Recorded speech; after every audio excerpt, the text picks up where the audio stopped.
In the shadowed lanes of rural folklore, far from the gleaming halls of theology, walks a very different devil, one not of damnation and fire, but of secrets, bargains, and ancient pacts. He does not rule the Christian hell, nor battle against the angels. He sits beneath the hedge, waits at the stile, or stands patiently at the crossroads. This is the folkloric devil, a familiar figure in European folk tradition, feared and revered in equal measure, not as the adversary of God, but as a spirit who teaches witches their craft, guides them through hidden realms, and opens the gate to underworldly wisdom. To understand the folkloric devil is to strip away the later Christian overlays and return to the deeper soil of folklore, where he shares more with fairy kings, wild huntsmen, and horned spirits of the land than with the Lucifer of Milton or the Satan of Scripture.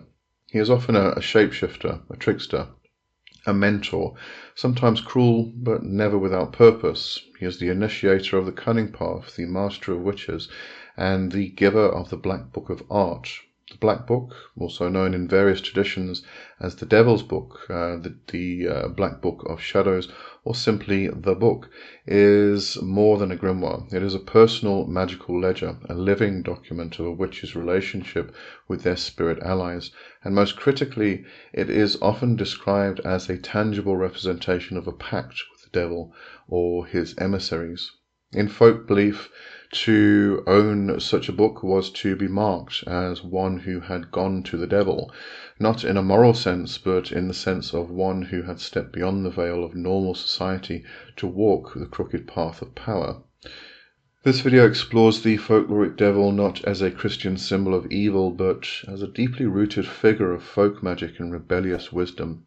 We will examine his role in historical witchcraft, how he was encountered by cunning folk and traditional witches, and how the Black Book of Art functioned as a magical tool, a pact, and a portal to spirit worlds. In doing so, we aim to reclaim the devil from centuries of demonization and restore his place as an initiatory figure in the lore and practice of the craft. Here, at the crossroads where folklore, magic, and rebellion meet, we begin our journey into the shadowed tradition of the Black Book and its keeper. Closely related to this topic is my own personal project, the Black Book of Obi-Mero, which you can follow on my Patreon if you join the journal tier. This is an ongoing project taking you through each step of the attainment of the Black Book as I personally undergo the process, allowing you to connect with the devil in order to produce your own personal Black Book of Art. The link to my Patreon is in the description, but let's get into the intro and then today's video.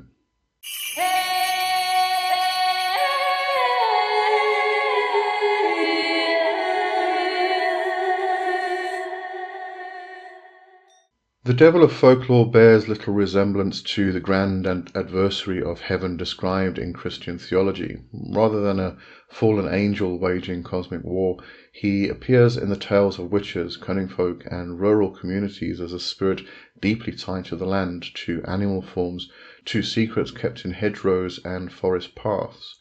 He's not so much the enemy of God as he is the outsider to the church, the symbol of resistance, wild wisdom, and subversive power. Long before the devil became a horned demon of hellfire, figures resembling him haunted the wild places of Europe. In pre-Christian traditions, the horn god, known variously as Kerninos, Hern, or Pan, amongst other names, stood as the spirit of the hunt, fertility, and the cycles of death and rebirth. These horned deities were protectors of animals and forests, closely associated with ecstatic rites and the otherworld. As Christianity spread across Europe, these older gods were not so much destroyed as they were demonized, remade as devils and adversaries of the new order. Their wildness, once sacred, was not suspect. Their liminality became dangerous, yet the people remembered.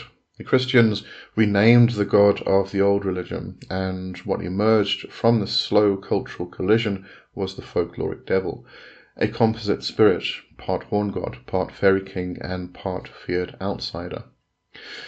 In the folklore of the British Isles and parts of continental Europe, this devil was less concerned with eternal damnation and more concerned with teaching magic, granting powers, and claiming loyalty from those who sought to walk the crooked path.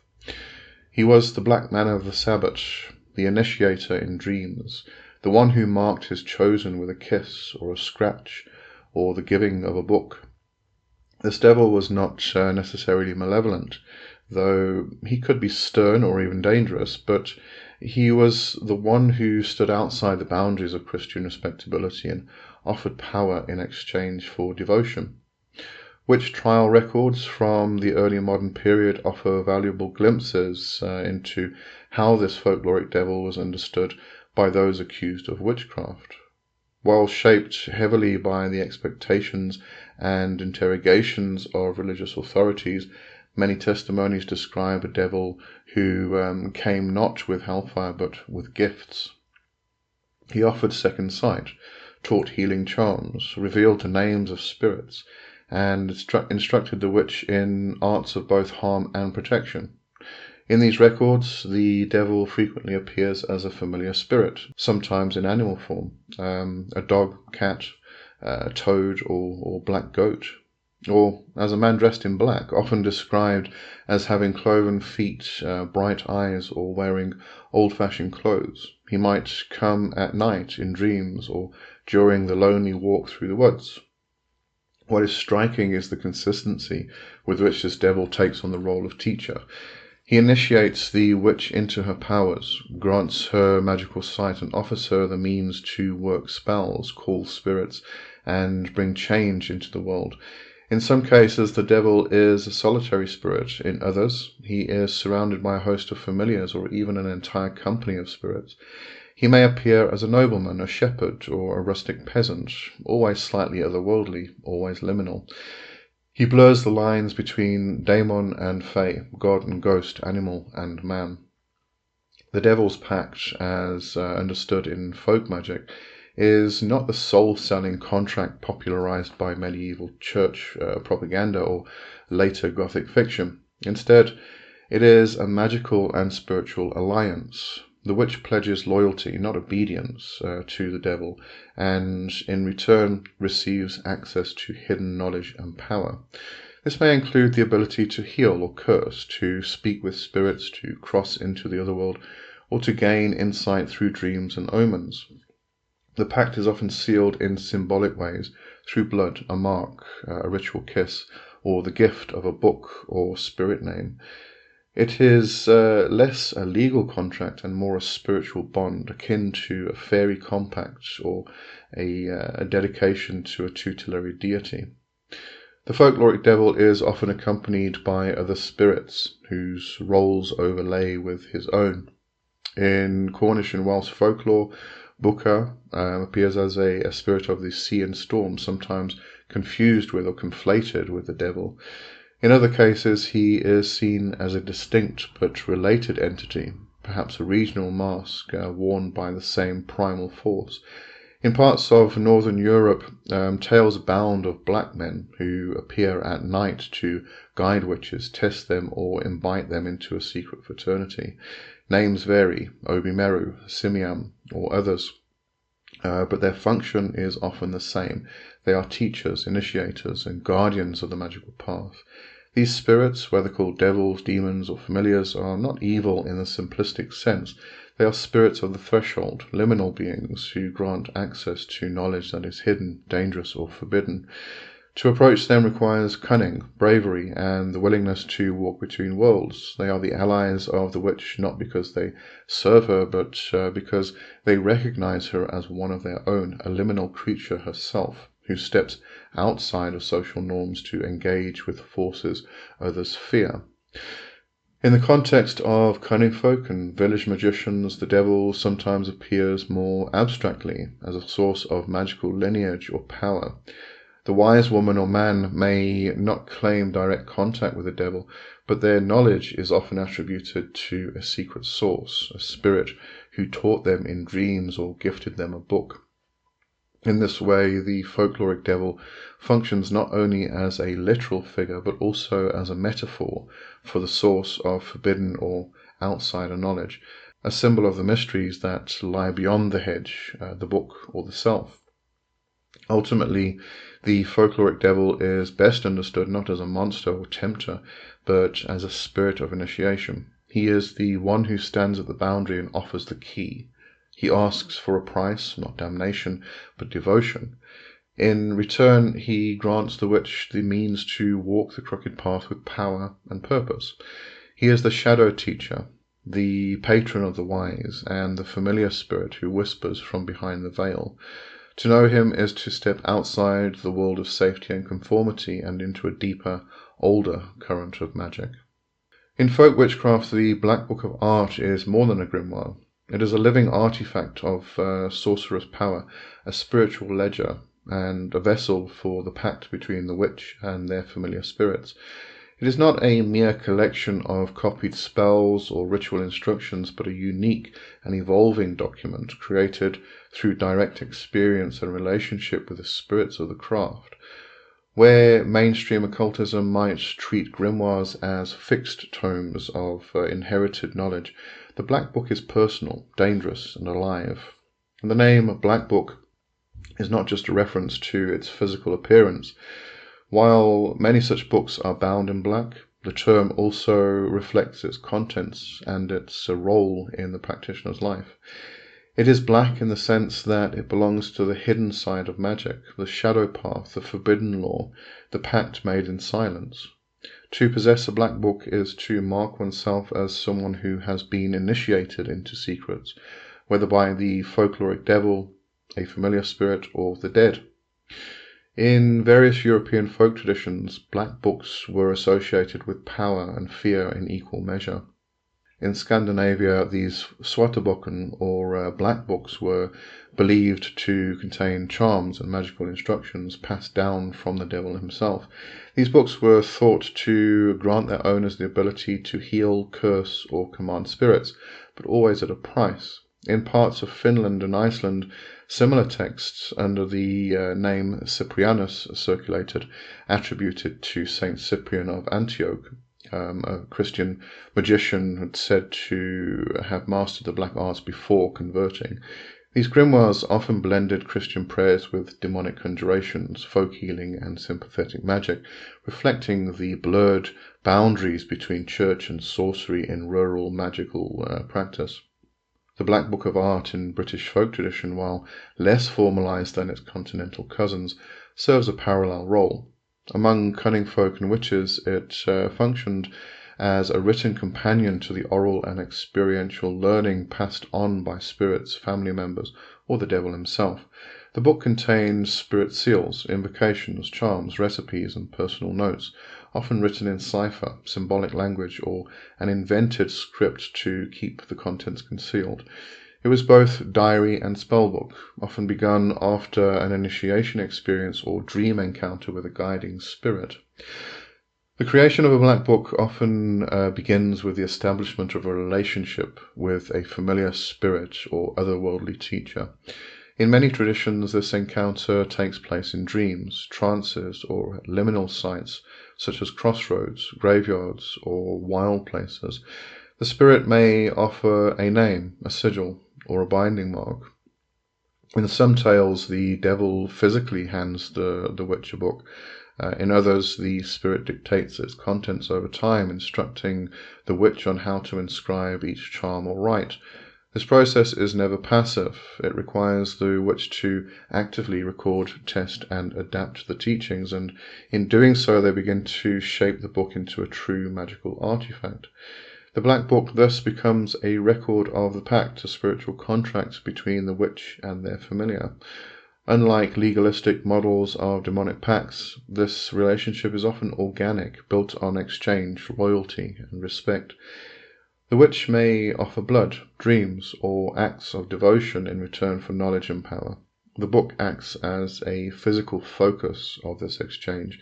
The spirit's name and mark are written within, and each entry deepens the bond. The book is not merely about storing information, it is a vessel of spiritual presence, To open it is to invite the presence of the familiar, and in many cases to activate the magic inscribed within. Because of its personal nature, no two black books are the same. Some are orderly and deliberate, with carefully drawn symbols, ruled lines, and structured content. Others are chaotic and dreamlike, filled with half-formed sketches, scribbled notes, and arcane poetry. Some witches work with a single book throughout their entire lifetime, while others create multiple volumes for different purposes. One may be for spirit work, another for divination, and another for rites of harm or protection. What unites them is not form, but function. The book is the crucible where experience, spirit contact, and magical experimentation are distilled into power. In traditions where the devil or his equivalents play a central role, the Black Book often contains seals or conjurations linked to that spirit. The practitioner may refer to the devil by a secret name, such as Obi-Mero, Booker, or Redman, and use specific rites to call upon him. These names are not arbitrary. They are often revealed during trance work or spirit encounters, and their power lies in their secrecy and the relationship behind them. In such cases, the Black Book is not just a tool. It is the key to a specific magical current, one tied to a lineage of spirits and practices stretching into the dream world and the dead. The act of writing in the Black Book is itself a ritual. Ink may be prepared from natural or magical ingredients, oak gall, iron, blood, or soot, and some traditions require that the witch never erase anything, even mistakes. Every blot and cross-out line becomes part of the book's spirit. Some entries are made only under specific conditions at night, during the waning moon, after an offering has been made, or when the spirits demand it.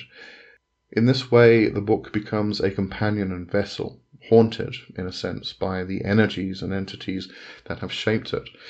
In the modern revival of traditional witchcraft, the Black Book of Art continues to hold a central place. Whether physical or digital, written by hand or inscribed with sigils and spirit names received in trance, it serves as the seat of the witch's power.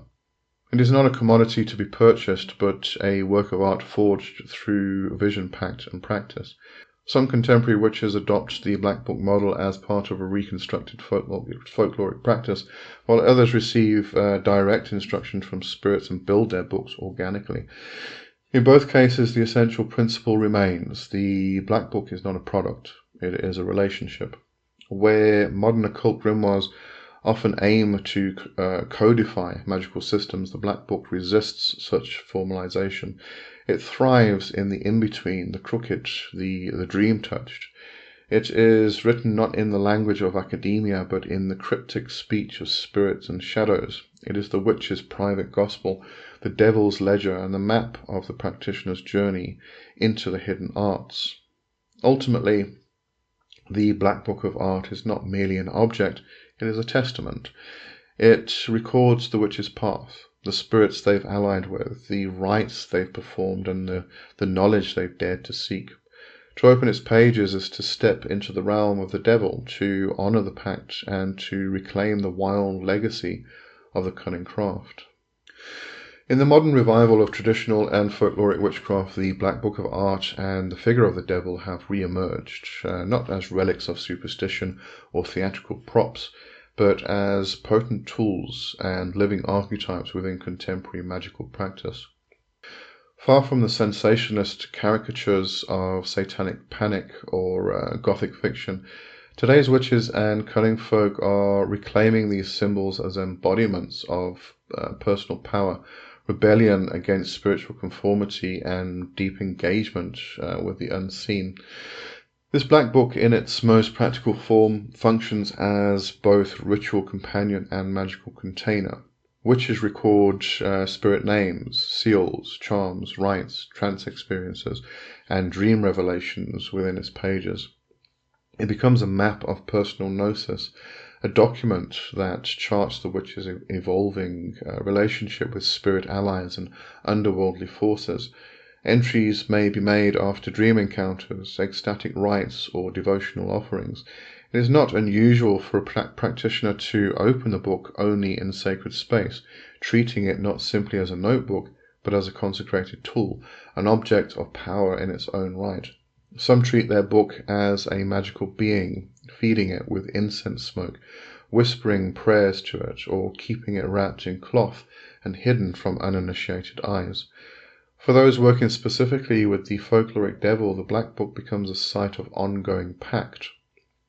It may contain invocations to specific manifestations of the devil, Obimaro, Bukadu, or the Black Man of the Woods, alongside the seals and rites that facilitate communion. Some work often focuses on receiving direct teaching through trance, dream, or vision, with the book acting as a repository and stabilizing force for those otherwise ephemeral experiences. In this context, the devil is not merely symbolic, he is a living spirit approached not with fear, but with respect, cunning, and devotion. Today, various streams of contemporary witchcraft have embraced this path, from Sabbatic traditions and dream-led folk magic to hedge witchcraft and animist approaches to spirit work. In these circles, the devil is recognized as the guardian of the threshold, an initiator who offers power, but demands self-responsibility. The Black Book, in turn, is no longer just a diary or spell book. It is a mirror of the soul and a crucible for transformation.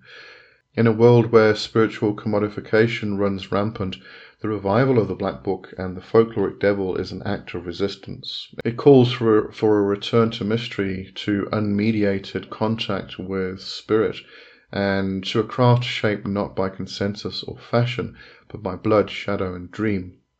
The witch who writes in the Black Book is not merely recording. They are forging a path through the dark, guided by the spirit of hoofbeats and the scent of wild smoke. To walk the path of the witch is to embrace liminality, to live between the worlds, to speak with spirits, and to seek knowledge in places others fear to look. At the heart of this path stands the Black Book of Art and the figure who grants it, the folkloric devil. Far from the moralistic monster of religious dogma, this devil is the spirit of the crossroads, a teacher of forbidden arts, and a patron of those who refuse to bow to systems of control. He represents not evil but freedom, not corruption but initiation. His power lies in his ability to awaken the witch's potential and to test their resolve. The Black Book, likewise, is not a grim catalogue of curses or borrowed spells, but a living artifact, co-authored by the witch and their spirit allies. It is the echo of whispered instructions in the night, the record of visionary journeys, and the anchor that grounds the witch's power in the world. To hold such a book is to accept the responsibility of the pact. To write in it is to enter into dialogue with the unseen. It is a vessel for spirit, a mirror for the witch's soul, and a key to realms beyond the veil. As traditions are revived and reimagined, the Black Book and the devil return to the center of witchcraft, not as relics, but as living symbols of a craft that remains wild, subversive, and deeply rooted in personal gnosis. In reclaiming them, witches affirm a path that values direct experience over doctrine and relationship over hierarchy. The folkloric devil does not offer safety or certainty, it offers challenge, transformation, and power earned through intimacy with the unknown. The witch who walks beside him does so not in submission but in sovereignty. With the Black Book in hand, they record the path as it unfolds, step by step, spell by spell, pact by pact. It is a path written in shadow but lit from within by the fire of will, and it is one that, once entered, marks the witch forever as one who dared to learn from the devil and write their own gospel in the dark.